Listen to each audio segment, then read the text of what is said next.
All right, guys, aliens, the deadliest species versus predator.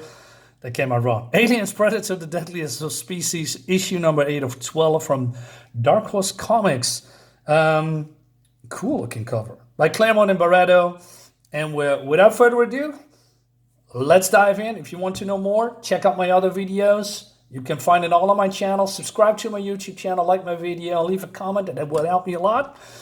And then, let's talk about this book. Well, in the last issue, you know what? Maybe I shouldn't say what's happened in the last issue. I'm going to show you. You can pause this video, and I hope it's visible because of the gray background and the white letters. Probably not really that well. But if you pause the video, you can see or read what's happening. Anyway, yeah? Okay. Anyway, so Caryn's car exploded or crashed because of the robot that's tried to kill her. And she is waking up. And then she looks around and he says, hey, what happened? Where are the others?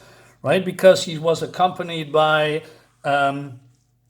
forgive my lack of knowledge, Gizan de Salazar, Thomas Shiro, and Mariah D'Amici. These are the people that are looking for her that maybe or maybe not be her friends, comrades, helpers, or maybe they want to kill her. Who knows? Anyway, but then we'll see that this is here and a place that this is a nest. And she realized that, and she is panicking, but then she's collecting herself, and then she finds a weapon, and her instinct kicks in, and she says, I put my back into the wall and sweep my kill zone. Every sense alert for the slightest movement. I react, though I've been doing this my whole life. And the moment I realized that, I found myself collapsing like a house of cards. Because as right and natural as all these instincts feel, I also know that they have to be alive. I am Caryn Delacroix. That's the central reality of my existence, of my very being. But Caryn is a trophy wife, consort to one of the most powerful corporate moguls in known space. I was born and bred for a specific role, and it wasn't combat. And then suddenly she grows hair, she has a suit on, as if she is changing into her other persona, right? And then she is meeting here the queen. And the slaughter is her doing, she says. Almost all the people in the world slain by her children. What's one more body in that awful boneyard? Yet, when she reaches out to me, it's with a kind of tenderness and such of desperate longing, that I can't help but respond. But then she's falling, and she's again bruised, and then she finds the other person that has been looking for her for a very long time. And this other person is the predator, and the predator calls her, as always, Ash Pranal. Always she asks, always the same name. I'm too tired to fight anymore. A trophy's not designed to have much sense of self. Her role is to be what others desire of her. Why not Big Mama as much as Lucien? Maybe it's for the best. But then she's waking up because it was all in her head.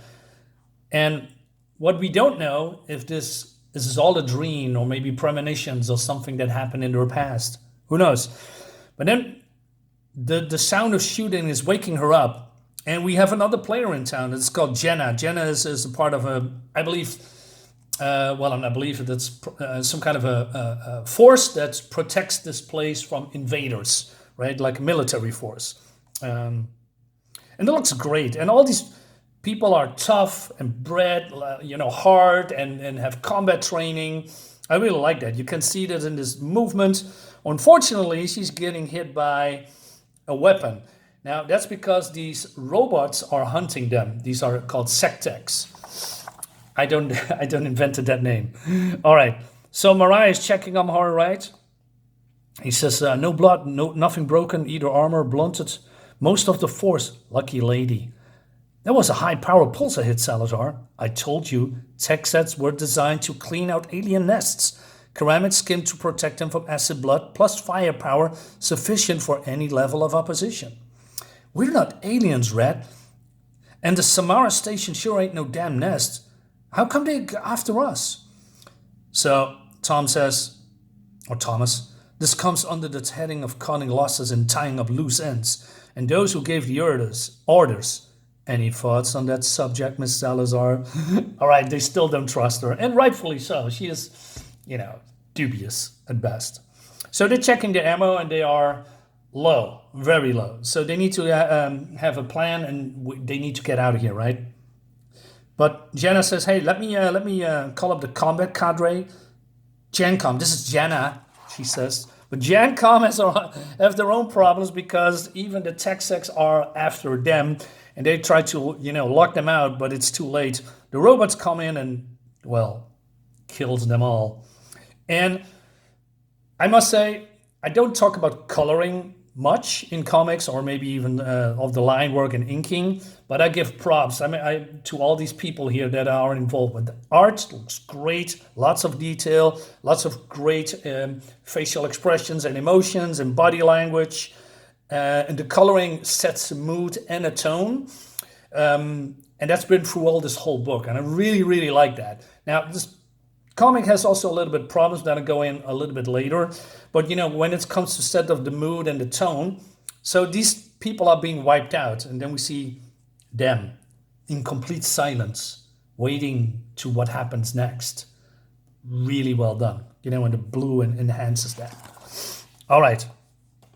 So Salazar says, when GenCom's gone, the station is good as lost. But then Caryn comes in and he says, I may be able to help. The prodigal speaks, specializing in miracles. Now, are you trophy? So she says, the ship that I came in, and talking about the Predator ship, right? The Predator ships is designed to protect yourselves from aliens. I think it'll do as well against your artificial bugs. As we can see here, it actually does.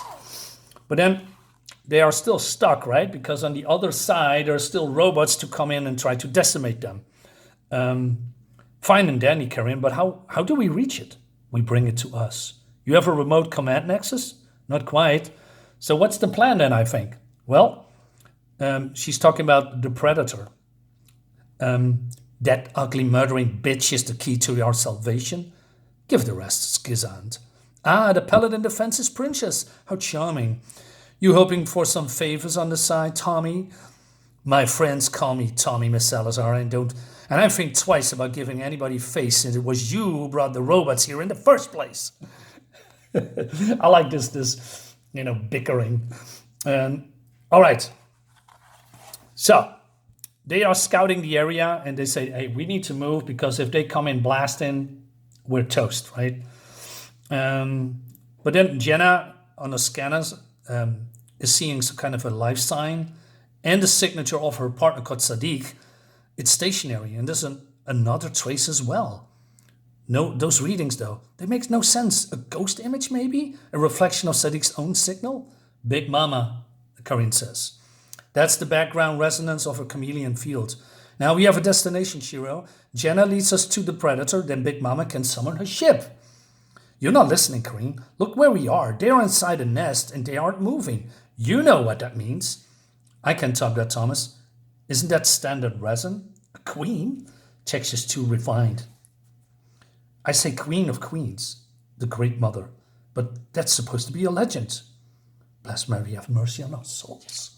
All right, so a little bit later, these robots come in, and she's giving Shiro, Tommy, the command to fire in the hole, and he's pushing the button, and then it's explosive. It looks really cool. We have these sound effects that is also being portrayed as panels. Really well done. I like that. All right, but then it says, hey, grenades did the trick. Problem is, we also just told the mistress of the house that she has guests. And she says, how long does it take before the drones come in? Caryn says, there are no drones. She's all alone and very old. Maria's been fed up. How is it you know that, Caryn? In fact, how is it it's you who seem to be on intimate terms with both aliens and predators, to the point where you actually give the predator a name? What the hell are you? But then the queen comes in out of nowhere, and yeah, this is happening. Maria comes in, tries to save, her friend, but then the alien grabs her and goes away. And he says, don't shoot, you'll hit Maria. I'd doing her a favor if it did. But no matter, it's obvious the trophy washed up us in a trap. I'll take her life instead. All right, I like it that there's, some kind of a friendship, collaboration, and then they are turning against each other. So she's being hit, but then she is falling down into this hole, and then her wound is already healed. Now, we have now, and it took a while to, realize that this is it's not really now here, but it's becoming a flashback. So she knows this name because she's finding the dog tags, and she's remembering this guy called Commander Stephen Madrigal, United States Navy, attached to the National Aeronautics and Space Administration, assigned to the Pathfinder Explorer program. And she says, oh, Stefan, you were so beautiful. How easy betrayed your every oath. Now this is the thing that bugs me, no pun intended, the most. So this is a flashback, but it is not a flashback that is in the comic as far as I know. I mean, I read it. I don't remember this, right? Or maybe I don't remember it. So is this maybe something that happened before? Or is this, just a memory? Who knows? We don't know. Anyway, he says, cut me loose before she comes back. It's all right. I'm not infected. He says, help me. And she says, why should I? Not to worry, Stefan. Pulse rifle, plasma caster, they're too quick and kind to an end. Too easy a punishment for the likes of you. But I leave you Big Mama's spear. You can fight your life or end it if you have the strength to break yourself free. But unfortunately, that never happened. The queen never came back, and neither did I, she says. And then she's picking up the spear that she has left here in the past, right? You and Dematier stole her children, Stefan, same as you did Big Mama's. Though you killed the queen too, I bet. Same as you thought you killed me. But then an explosion, and the gravity goes haywire. So she's using her spear to navigate them through, these holes, right? All right. Meanwhile, Maria is being,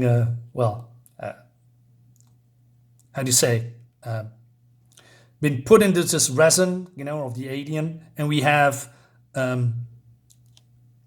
Jenna's partner here and Big Mama, right? No drones, a single him. Caryn was right, she says. Very old and very alone. Looks from the things here, that was a hell of a fight here. A primal bug hunt. That egg's all you've got, isn't it? All you ever have. That's why you've been so picky. Don't want a dud hose for the kid, am I right? Yeah, I like you too, bitch. But then another explosion. So Maria doesn't, jumps really quick into action. And because everything is now, weightless.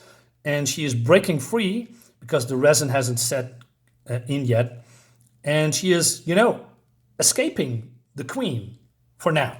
And she just needs to survive just before the cavalry comes in to save the day. So she's jumping around, but, eventually the alien gets her and smacks her down. But then Caryn comes in and she says, leave her alone. If you value this embryo, move away. All right. But then Big Mama says, kill her, kill her, kill her. So the alien grabs the head of Big Mama. The queen squeezes just tight enough to draw blood. She raises the stakes. I threaten what's hers, she threatens what's mine. Stalemate, or maybe not. Fair exchange, Majesty. Life for a life. He says, no. Ash, Parnell, Caryn, move away. Stay out of her reach till the cavalry comes. Then you die, Mama, and Maria and the trooper, and maybe Shira and the others as well. Fair exchanged. Life for a life. Am I worth so much? I think this is a better way. If I'm a royal host, the queen has less reason to hunt us and every reason to be our protector. Your call, Majesty. And then, oh no. No, Caryn, what are you doing? I liked you.